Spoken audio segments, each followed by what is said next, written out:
The USS Constellation is a new, modern superfrigate that received a warm, wide-armed welcome among many military experts in the United States when it was first announced. Its design is a stark contrast to the past few decades of decision-making and research and development in the US Navy, which had seemed dedicated to throwing money into a financial black hole. This hole, for example, swallowed more than $22 billion for just 3 Zumwalt destroyers, ships that don't outperform the much cheaper Arleigh-Burke battleships, of which you can get 10 for the same price. And the very same hole signed up for a lifetime cost of $100 billion for literal combat ships, which are literally breaking down in waters with their weapon systems constantly failing. In the midst of these grandiose financial fiascos, the Navy learned a lesson in naval military procurement, decided to quit trying to reinvent the wheel and go with what's safe.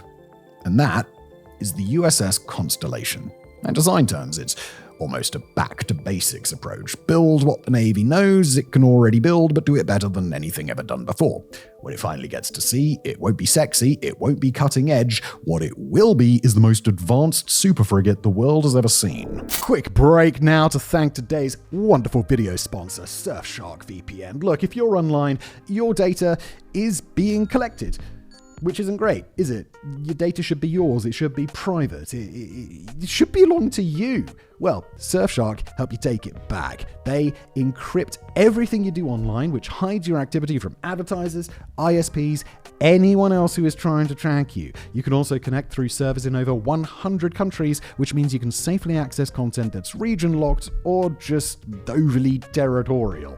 One account covers unlimited devices, so your laptop, phone, and tablet are all protected, and Surfshark's clean web feature blocks ads, trackers, and malware before they load, which makes browsing a whole lot quieter, it's just a nicer experience with Surfshark. You should try it. So go to surfshark.com/mega or use the code MEGA at checkout to get 4 extra months for free. That's surfshark.com/mega. Secure your connection, keep your data to yourself. And now back to today's episode. The boxes that need checking. So, in 2017, the Department of Defense announced the Constellation-class frigate program. Officially known as the FFG-62 program, the US Navy plans on adopting 20 of these ships as they're a sorely needed upgrade as the Navy wants to embolden the escort capabilities and increase the number of escort vessels in its possession. In a recent congressional report, it's outlined that Constellation-class frigates must be able to operate in both blue water, i.e. mid-ocean, and littoral or nearshore areas. On top of that, they also have to be capable of operating both independently and as part of a strike group. It is not the intention of the Navy to use these frigates to patrol American waters in peacetime. That's what the Coast Guard is for, after all. Instead, they'll be employed for maintaining global security. More specifically, they're going to be accompanying US Navy aircraft carriers. And because of this, when requesting designs, the Navy pointed out that they wanted a frigate that will be able to keep up with its aircraft carriers and integrate its own sensors with the rest of the fleet to complete the tactical field of view for the entire group. All Constellation-class frigates will form strike groups in which they'll serve as protectors, primarily of aircraft carriers, but also of supply ships and other vessels. In its request, the Navy also stated that the new frigate must, quote, possess the ability to robustly defend itself during conduct of independent operations, which implies that the new frigates have to be ready to operate independently if necessary. To fulfill these requests, the USS Constellation will have to check the following boxes. It must be able to destroy surface ships over the horizon, detect enemy submarines, defend convoy ships, employ active and passive electronic warfare systems, conduct anti-air warfare, and defend against swarming small boat attacks. The Wisconsin-based shipbuilding company, Fincantieri Marinette Marine, won the contract and is currently in the process of building at least 6 Constellation-class frigates, with the USS Constellation being the first scheduled to set sail. Design. Now, in order to escort carriers, protect them from attacking vessels, and do all of that while networking with other vessels in the strike groups, the Navy set 3 imperative conditions for the new class of frigates. It must excel in range, it must implement the Aegis combat system, and it absolutely has to incorporate vertical launch system cells in the frigate's design. To minimize risk in the FFG-62 program, the design team decided to modify an existing frigate rather than just invent an entirely new ship. This was a much more important decision than it might seem at first glance. The Navy spent decades investing ungodly heaps of money and endless hours of research to try and reinvent the wheel with the Zumwalt and the Freedom-class littoral combat ships, and, well, neither of those designs proved to be much better than traditional designs. And with the Constellation program, the Navy decided to put a pin in ingenuity and decided to go with what's safe and reliable, which kind of makes a lot of sense. In fact, the disappointment with those designs was seemingly so traumatic for the Navy that the use of parent design was outlined as one of the most important lessons learned in an official presentation of the Constellation program. Parent design of the USS Constellation is the European multi-purpose frigate, otherwise known as FREM, which is operated by Italian, French, Egyptian, and Moroccan naval forces. The design of the FREM was obviously adapted to US Navy specifications and weapon systems, but the skeleton that remains the same. To accommodate larger generators and future growth, the hull of the USS Constellation is lengthened by 23.6 feet in comparison to the FREM,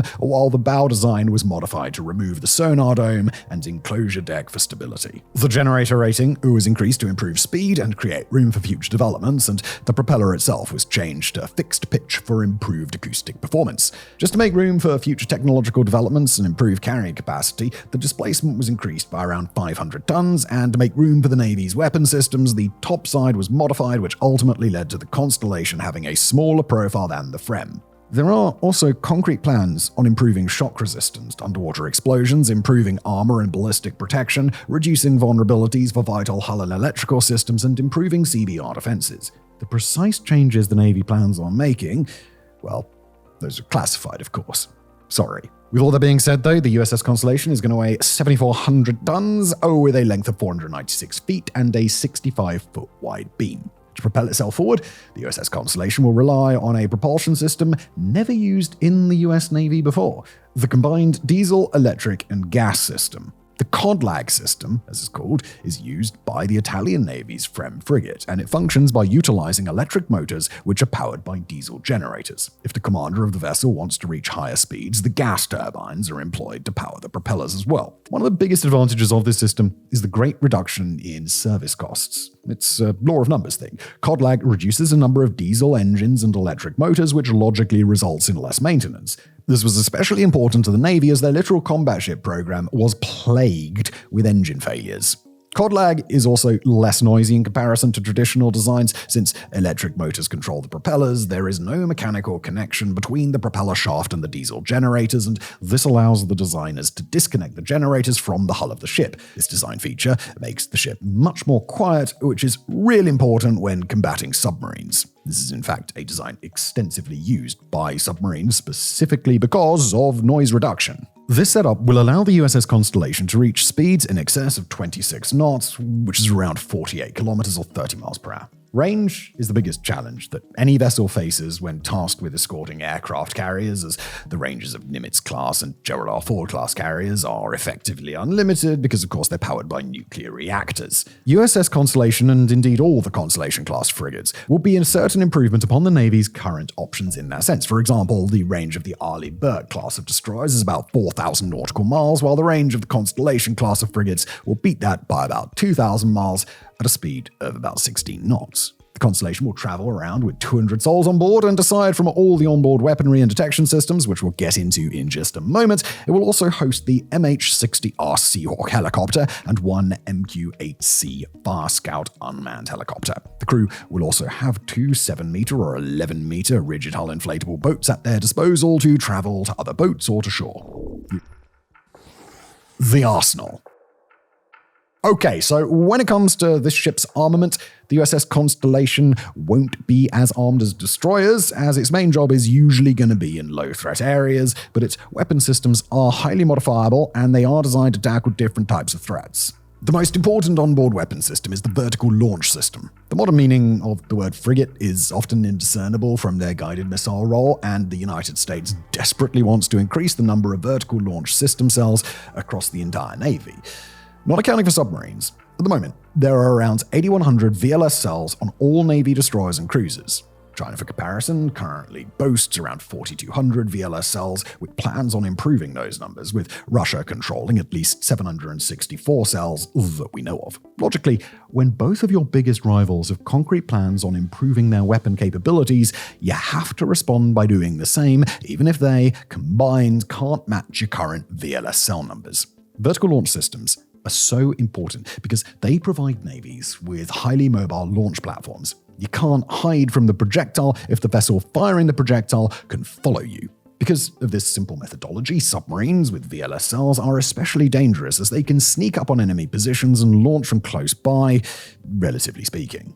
Since the bulk of USS Constellation's duties will consist of escort jobs, VLS cells will allow it to open fire on anyone threatening the convoy. It will also allow the frigate to break off from the fleet on a fire support mission for ground troops, although it's unlikely the Navy would use it in this capacity unless absolutely necessary. USS Constellation will use its VLS cells to fire evolved Sea Sparrow missiles and standard Navy missiles.